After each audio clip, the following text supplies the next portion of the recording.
Hello, everybody, and welcome to another edition of Coffee and Conversation with me, Kathy Jackson. Whew, today is a blustery day in Chicago, although it's not that cold, but it is kind of windy and the trees are blowing and it's stormy. So, anyway, that kind of day. But today we're going to talk about what everyone else has been talking about. Kind of, sort of. This is not a spilling the tea gossip kind of moment. That's not what our coffee and conversations are about. However, we do want to be on topic as to what the world is talking about. So today we're going to talk about the slap heard around the world. Say hi to me if you're out there. I can see some of you checking in. We're live on Facebook, LinkedIn, and YouTube. So hi everybody, wherever you're chiming in from. I might not see it till after the broadcast, but I'll interact after that. So since we're not really a gossip and spill the tea kind of conversation, we're going to touch on what happened at the Oscars and we're going to tie it into business. So you guys, I'm challenging myself to see what lessons can we learn from what happened with Will and Chris Rock. So the first reason I want to talk about it is I'm in the middle of listening to Will Smith's audiobook, and it is absolutely fascinating. And my original plan was to come on here and share some knowledge and nuggets that I've gotten from Will Smith's book, but I kind of got the feeling that people might not take it the same given the incident that happened on Sunday. And that's okay. I get that. It's still fresh. But you guys, I want to talk about the fact that how embarrassing that it must be for all three parties involved, Jada, Will, and Chris Rock. So first of all, just to get this conversation out the way about what happened, me personally, I feel bad for all of them because I know there's a level of embarrassment for everybody. It's crazy. I literally turned the TV on as Will was sauntering up to the stage and slapped Chris Rock. I had not been watching the Oscars prior to that. Hey, Jackie Johnson. Nice to see you. I had not been watching the Oscars. I literally turned and he was walking. I thought it was a bit. I thought it was part of the show. I had no clue. And then I went to social media because I was like, what is going on? And so anywho, first of all, poor Chris Rock. He's got to be embarrassing as a man to stand there and let another man slap him and not do anything about it. He has not spoken out loud right now. I'm sure he's working with his publicist and everybody else to come with the right thing to say. Will Smith, he's got a lot of things he's dealing with as a person, as a man. And, we see these people as iconic and we think that they're not regular people, but they are regular people that have flaws and have issues. And if you listen to his book, you will see him going up there and doing that. It comes from a lot of childhood trauma he has about his feelings of being a coward and not protecting his family. And he said, Mario says Will was wrong for what he did, period. Come on in. I want to hear you. Let me know. I agree. Will was wrong. I totally agree. Will was wrong. That was absolutely wrong, period. Mario, we here. Not excusing it, just saying people have flaws, right? And then I've heard people saying, he's not a great actor and he's this, that, and the other because they're mad right now because he was wrong, right? So that's the other one. And then poor Jada, first of all, the issues that she's dealing with, alopecia, that was brought to the forefront, which she's been dealing with it openly anyway. But to have a joke made about it, that couldn't feel good. But then to have your husband go up and do something so radical on national TV, and she has to stand there with him, and she probably feels like Will was wrong too. But of course, she's got to stand by her husband. So the bottom line is, when we do things in life, sometimes they don't turn out the way we want. We do things by accident, and we can get embarrassed. But again, this is not a gossip show, so I don't want to stay on that topic too long. I just want to use it to kind of transition to business. Now, how am I going to make that big leap? Because as a business coach, what I have found is that most people, and this I'm really talking to my entrepreneurs out here, most people who are in business are afraid to make themselves the face of their business. So I work with a lot of people. I talk to a lot of people. And if you go to their Instagram pages, they think that social media is the way to sell their products or services, which it is very helpful. But what I have found is that people buy products, services from people that they know, like, and trust. And in order to know, like, and trust you, they have to know who you are. And in this day and age of digital media, people want to see who you are. They want to see how you are, what you do, how you do it. And the challenge that business owners have with that is that in order to show who they are, they have to put themselves out there. And if you have yourself out there, you open yourself up to ridicule. You open yourself up to people's opinions. You open yourself up to making a huge mistake and feeling embarrassed. Now, at the level of Will, Jada, and Chris, hey, Pat, at the level of Will, Jada, and Chris, theirs is widely seen, worldwide. I mean, they cannot hide it. This is big embarrassment, right? And they have to figure out a way to move forward. And let's see. Hey, Wilma. Wilma says, I thought it was a joke at first. I did too. I think it was his wife's reaction that made him do that, probably. She had a frown on her face, so he thought he had to defend her. He did. And again, I don't want to stay on this. Y'all should listen to his book, though. It's really phenomenal. And he's a great storyteller. But he didn't protect his mom in his childhood and other people in his childhood. And he's got a complex of being a coward. And I think this was him overcompensating from some trauma that he's trying to outlive, Again, he's a real person. We all do it. The thing is, the camera's not on us. The spotlight is not on us.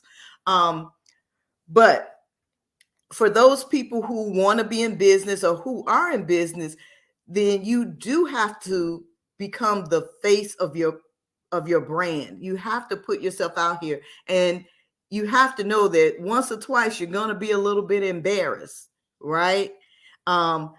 But I want to share with those people who have been wanting to do maybe a Facebook Live, but most of them, they adopt a stance like, oh, I don't do social media like that. I don't do. Well, guess what? If you're in business, you better learn to do social media like that, because this is how things are moving forward. This is the era that we live in. So in order to tie all this into business, what I really like to talk about, I want to give you some tips about getting over embarrassing situations. And it doesn't even have to be on social media. It could be in everyday life. We've all done things when we found ourselves at the wrong end of a bad situation and have been embarrassed, right? And so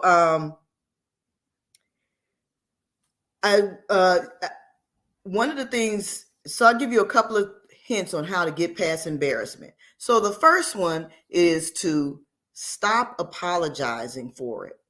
Once is enough. I'm not saying you shouldn't apologize. As with the situation at the Oscars, absolutely, Will should apologize. I don't even know how you can apologize enough.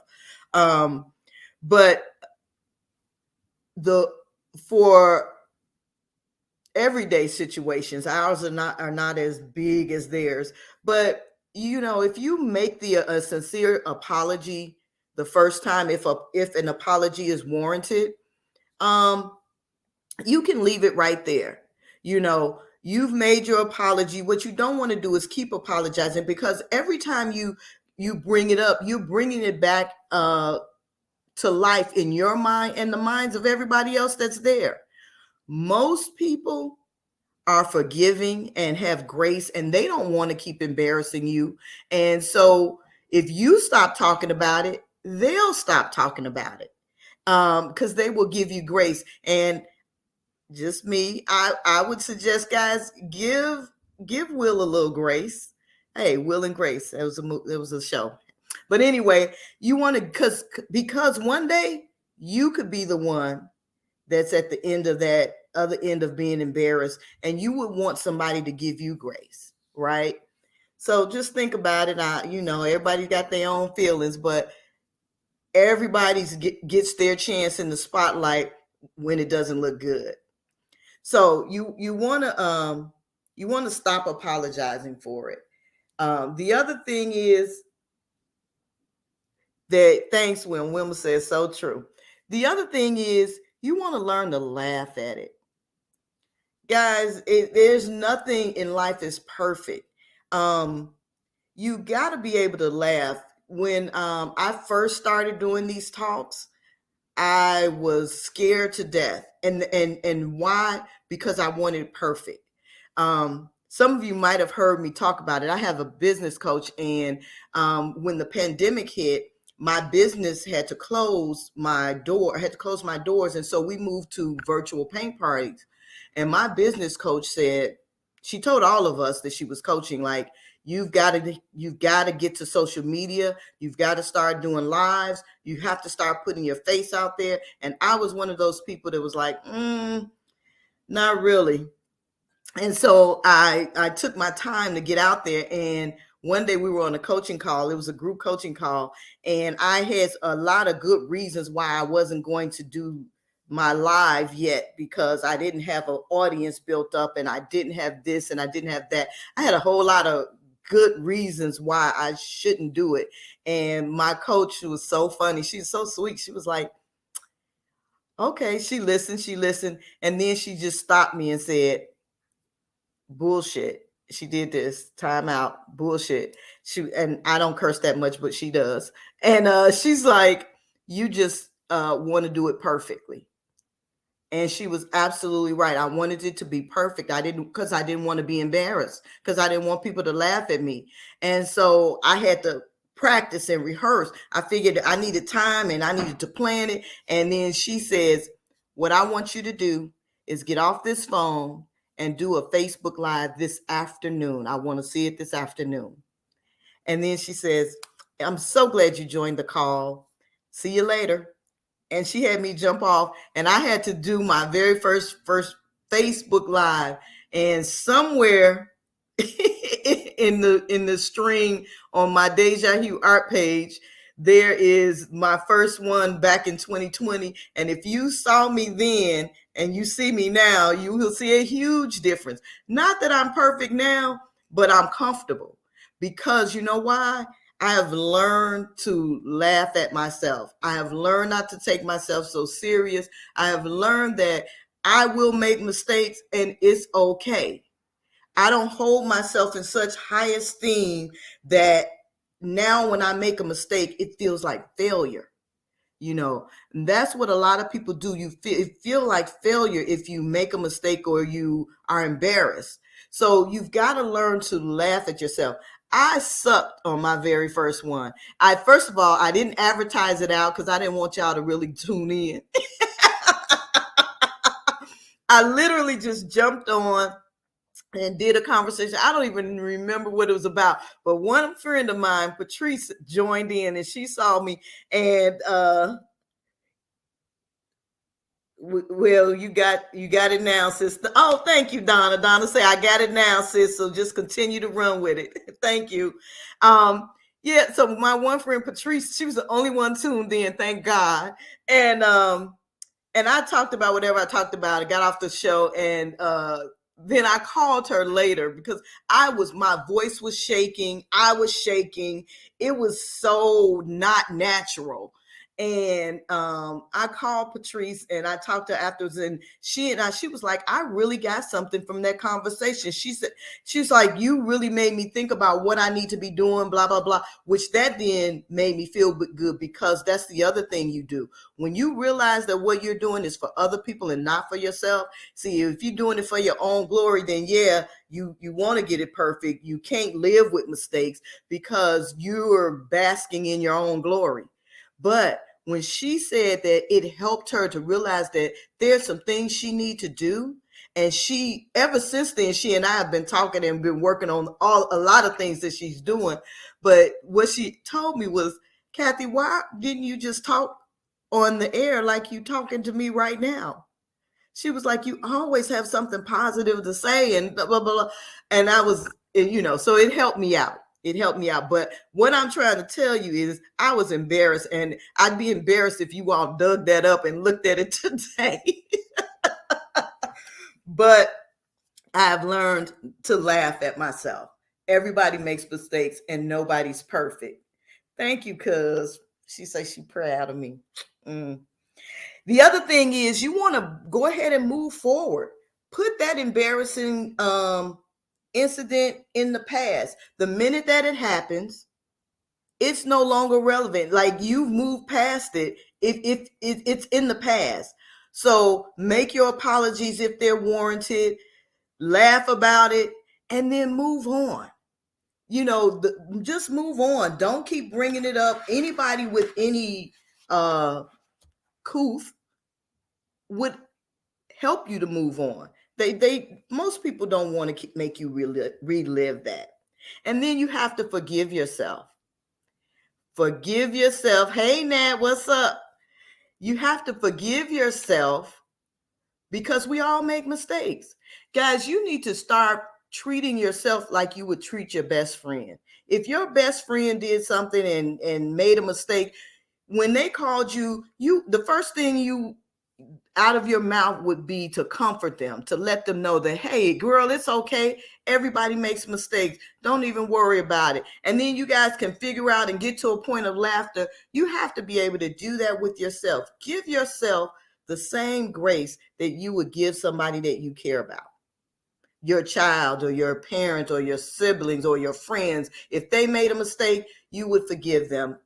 Give yourself the same grace. Forgive yourself. And then learn from them. What I learned from that first terrible broadcast that I did was not to take myself so seriously, and to study. See, it might sound like I'm doing these off the cuff, and a lot of the conversation is, but I do take time to research the conversations before we come together. And so I want to be able to share some knowledge from my personal experience, but I also want to do some research and give you some knowledge, some facts. Everybody thinks that their personal experience are the facts, but not so much. It's just your way of dealing with it. It's your reality. It's not actual reality, guys. So I try and bring some of my reality, and I try and bring facts to them. So that has helped me. I find that the more I research, the more comfortable I am with talking through a subject. And last but not least, and this is for my business owners, you have to also embrace the fact, well, it's for everybody, embrace the fact that you're not perfect. And while that seems like something to shy away from, it's actually endearing. When people see that you're always perfect, that you never make a mistake, sometimes it can be intimidating. And whereas they might want to get what you have to offer or buy what you're selling, they might feel inadequate because, oh my God, she's perfect. She never slips up. She never makes a mistake. And we all know that's not true. 9 times out of 10, you might have taken that picture 10 times and posted the best of the 10, right? And so it just makes you more human. and people can relate to humanity. And so a lot of times it is the flaws that draw people to you because they can relate. So that being said, I just want you to know that for my business owners, if you want to grow in today's business world, you do have to become the face of your brand. I'm not saying you have to do a Facebook Live, but do some pictures with you and your business interacting with people. People want to know who you are. And people do business with people that they know, like, and trust. And if they don't know you, they can't like or trust you. That being said, guys, let's give him some grace. I am interested to hear what Chris has to say. I think he handled it with grace. I think that that's a lot to have to deal with. And, eventually he'll come out. And I think that once he puts out whatever statement he's saying, he can move on because he, for all intents and purposes, is the victim. I don't know. Some people think he not necessarily the victim because of what he said about Jada. You guys can talk amongst yourselves. I just want you to come out and understand that life is not that serious. Don't take yourself so serious. Know that we're going to make mistakes and we can bounce back from them. Give yourself grace and give grace to others. Thank you guys for listening. Please like and share this coffee and conversation, and I will see you next week.